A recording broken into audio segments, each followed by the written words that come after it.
Hi, it's Dwyer, gamblersadvisory.com, dwyervip.com. Remember, the opinion you should follow should be your own.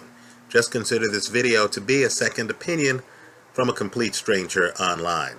Let me add, too, that if you're into fantasy sports, football, baseball, basketball, and you're looking for a break, right, for new accounts on FanDuel.com, the promo code is Dwyer777. Right? Get the discount, save yourself some money. Now let's talk about the crown jewel of boxing. And I'm serious about this video. I'm going to sound like a loon. That's okay. Won't be the first, second, third, or fourth time, right? The crown jewel of boxing is the heavyweight title, right? Hey, I respect welter, I respect middle, I respect, light, heavy. But let's face it, the crown jewel is the heavyweight title. And right now we have guys at heavyweight who aren't that mobile, right? This is this era, right? This is a flat-footed era where guys are sluggers. Guys are huge, right? You're fighting among the trees when you're fighting 6'6" Anthony Joshua, right? Deontay Wilder, Vladimir Klitschko, Tyson Fury, even taller.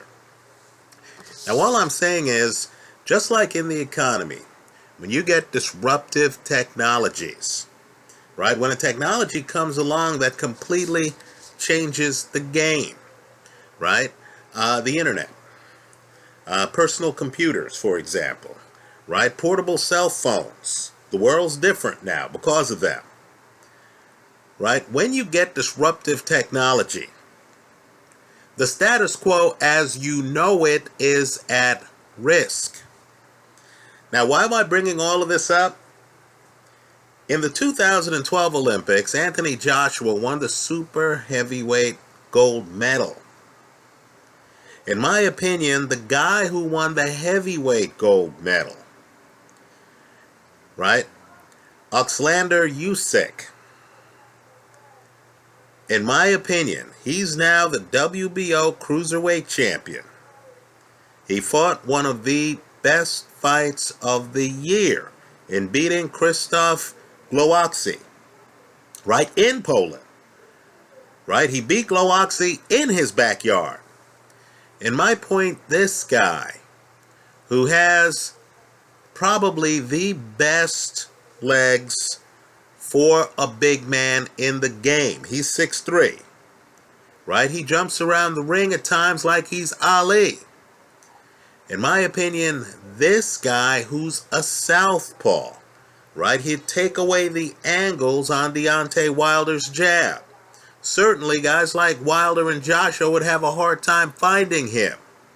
In my opinion, this guy, the cruiserweight champion, and I know this sounds ridiculous, but understand, David Haye used to be a cruiserweight. Right? This guy, the cruiserweight champion, would give Anthony Joshua, the guy who won the gold medal in the division above him in 2012, he would give Anthony Joshua, who's afraid to let his hands go,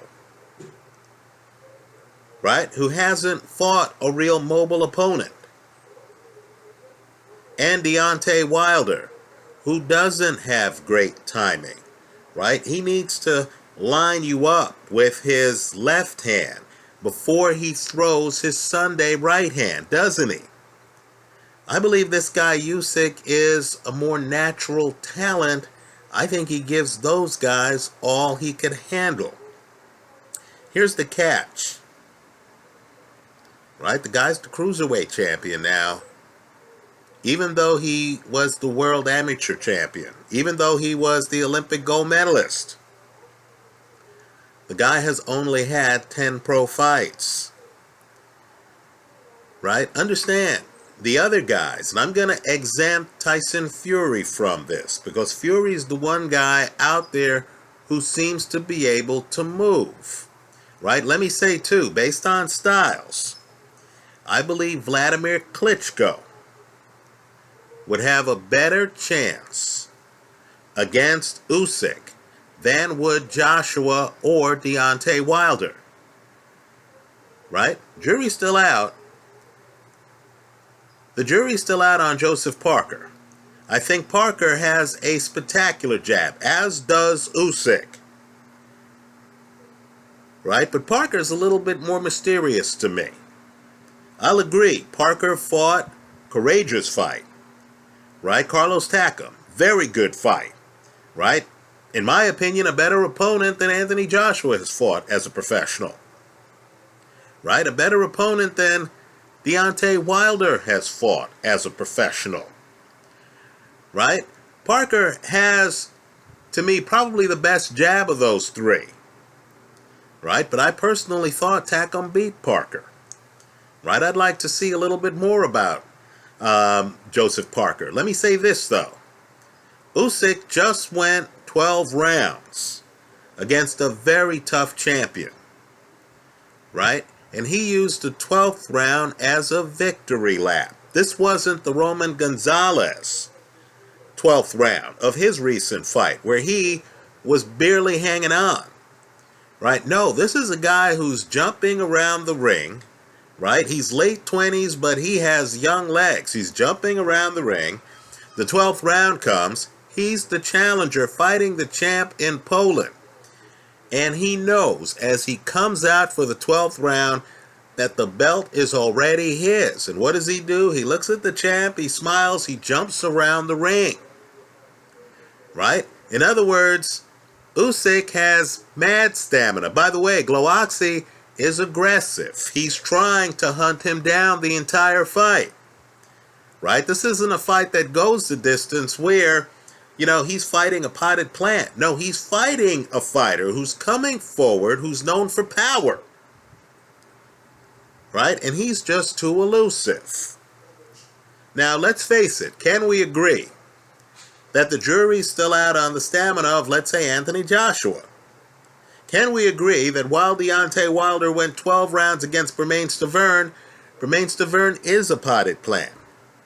By the way, I feel Bermane Stiverne has better boxing skills than Deontay Wilder. Right? But I'll agree, Stiverne could not match Wilder's foot speed. Well, while Wilder can move around the ring, he doesn't bring the offense as he moves that this guy Usyk brings. Let's talk about him, right? He's an outside-in fighter. I'm not saying he's perfect, right? I'm not saying he's perfect. Just like Ali rarely went to the body. This guy Usyk, you wonder as you watch him fight whether he can fight inside. As you watch him fight, you wonder if he gets pinned on the ropes.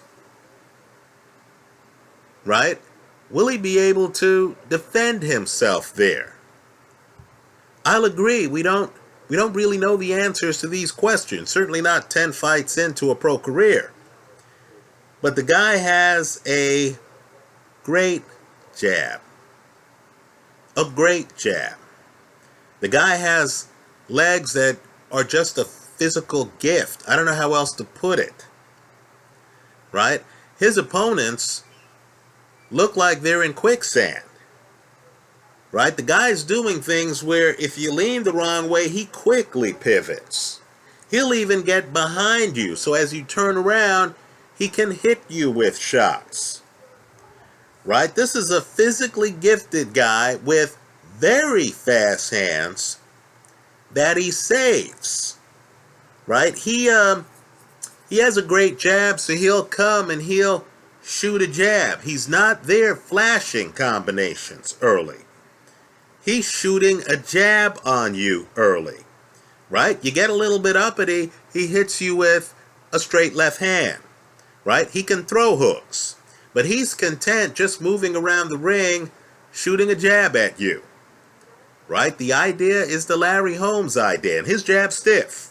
Right? It's not quite Larry Holmes's jab, but his jab's stiff.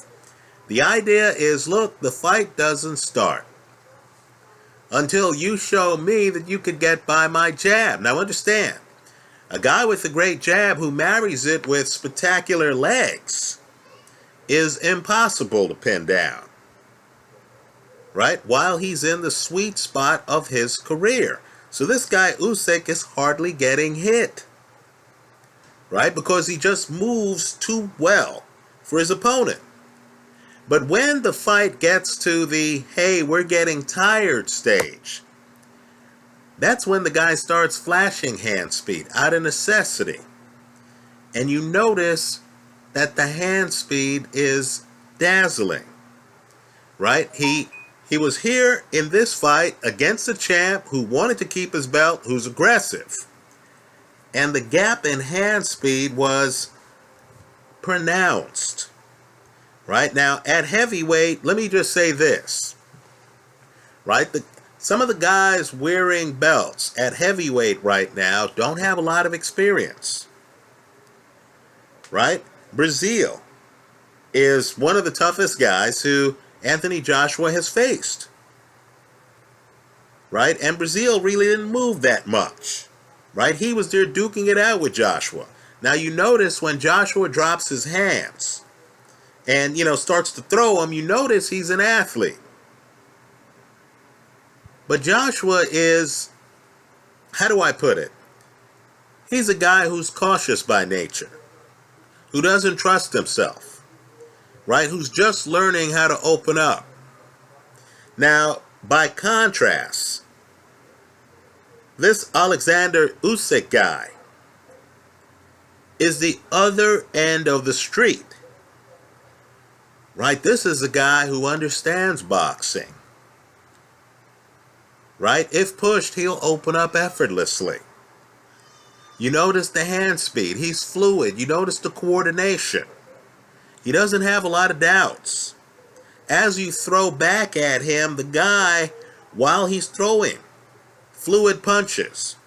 The guy knows how to twist his body away from shots. He intuitively knows how to put a hand up. He doesn't need a guy from the corner telling him how to connect the dots. So let me say this. We have a new WBO Cruiserweight champion. Right? This guy is one of the best athletes in the sport of boxing. Right? Spectacular amateur pedigree. Right? Spectacular amateur pedigree. Amateur world champion, Olympic gold medalist. Right? If you dig deeper, you're going to notice that he lost to Korobov in the amateurs. Right? I would have loved to have seen that fight, obviously at a lighter weight. The guy is 6'3". Understand he is taller than Sonny Liston. Right?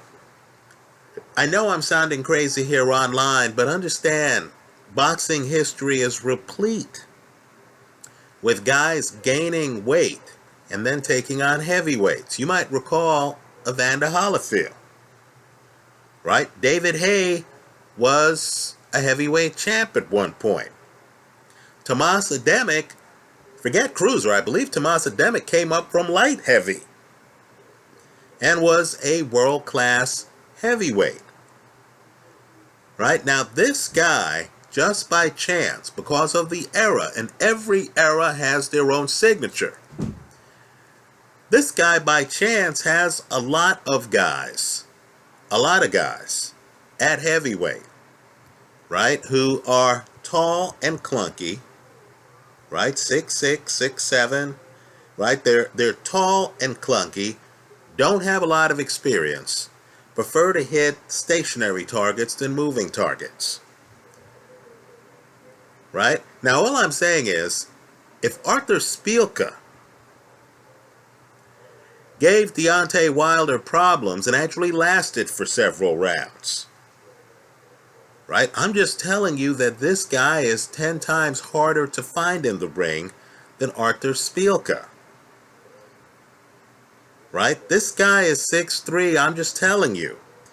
The guy, did I forget to mention here that the guy has a 90% KO ratio?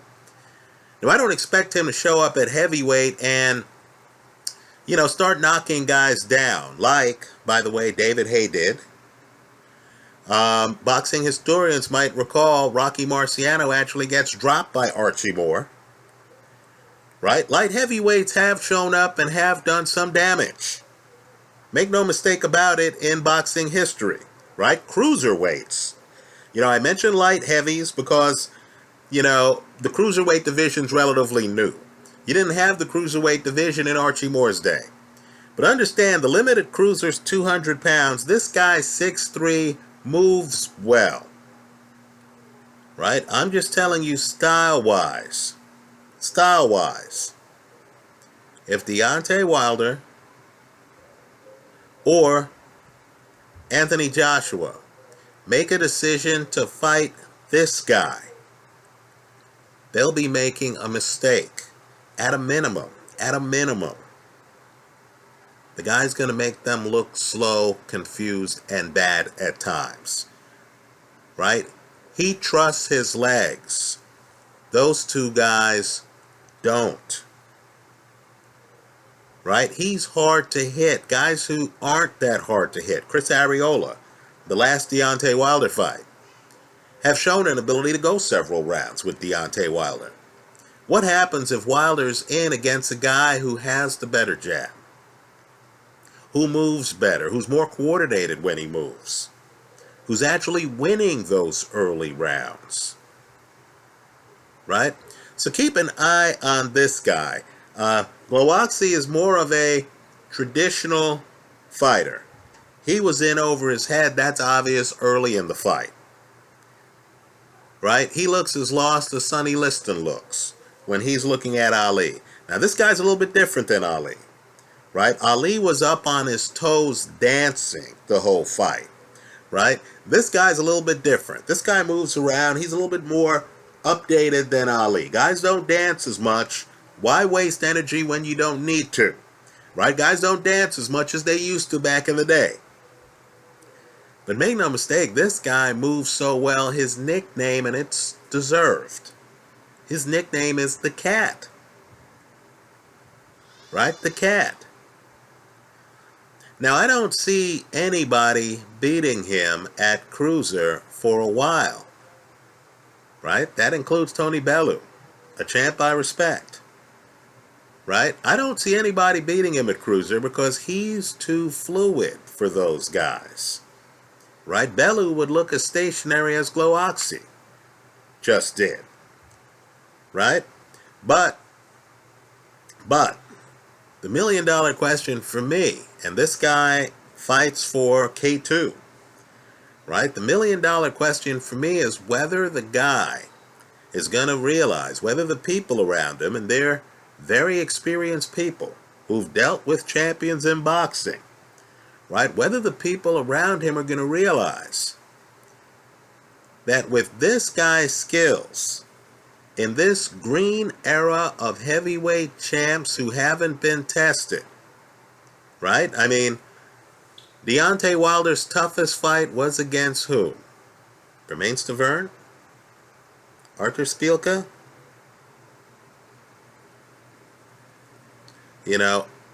Anthony Joshua's toughest fight was against who? I thought Kevin Johnson would do more than he did. But let's face it, that version of Kevin Johnson who showed up that night, right? Charles Martin, a southpaw, and understand, elite southpaws at heavyweight. And Usyk is a southpaw, are hard to find. But Charles Martin, that was embarrassing, wasn't he? Right? We barely knew anything about him when he got the heavyweight title. Then, of course, he goes over, he makes the same mistake twice. Gets drilled twice. Straight right hands from Joshua. That fight was really a non-fight. The one thing you knew, though, was you knew Charles Martin couldn't really move in the ring. Now, what happens if Joshua faces a southpaw who could move?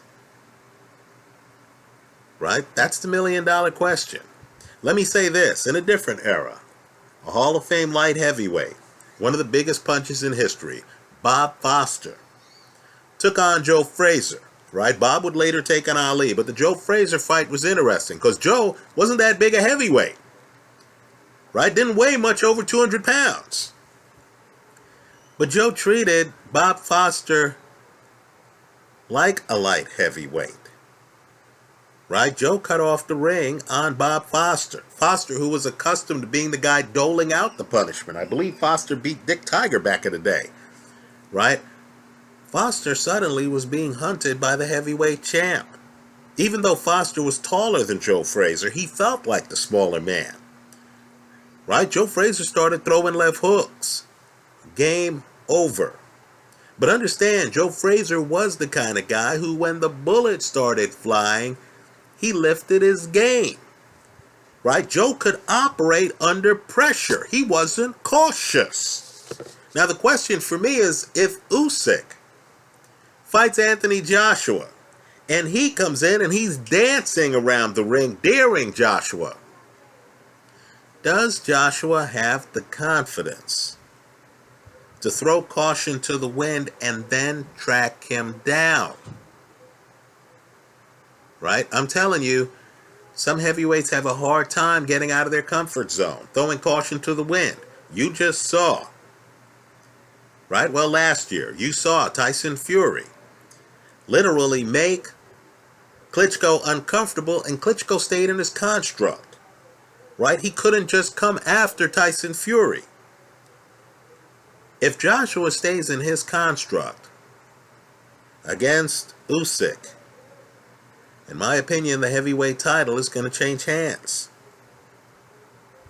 If Deontay Wilder, who, let's face it, Wilder wouldn't come close to landing his jab on this slick southpaw, right? If Wilder stays in his construct, in my opinion, the heavyweight title changes hands. Right? So this guy, Usyk, I'm a little bit surprised. I was hesitant to make a pre-fight video because the guy looked so flashy, and I was thinking, ooh, the fight's in Poland against a legitimate Polish cruiserweight champion.